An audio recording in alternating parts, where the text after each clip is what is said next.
Carlos Edriel, Kaloy Yulo ng isang hindi pa nagagawa, ang manalo ng magkakasunod na gintong medalya para sa Pilipinas sa Paris Olympics sa Artistic Gymnastics. Ang tagumpay na ito ay naglagay kay Kaloy sa elite company, pangalawa lamang kay Hidilyn Diaz, ang unang Pilipino na nanalo ng gintong medalya sa weightlifting sa Tokyo Summer Olympics. Habang ang kanyang mga nagawa ay nagdulot ng malawakang papuri at pambansang pagmamalaki, bahagi ng kanyang suporta ay nagmumula sa kanyang girlfriend na si Chloe San Jose.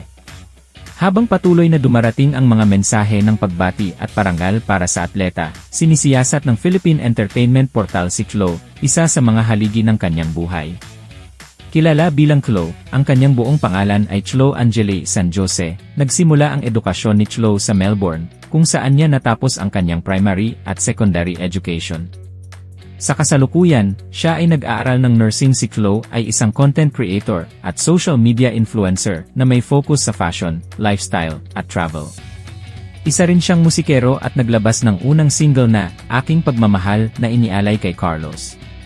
Nakilala ni Chloe si Carlos online, at naging opisyal ang kanilang relasyon, kahit na long-distance relationship, nagawa nilang maging matatag at masaya.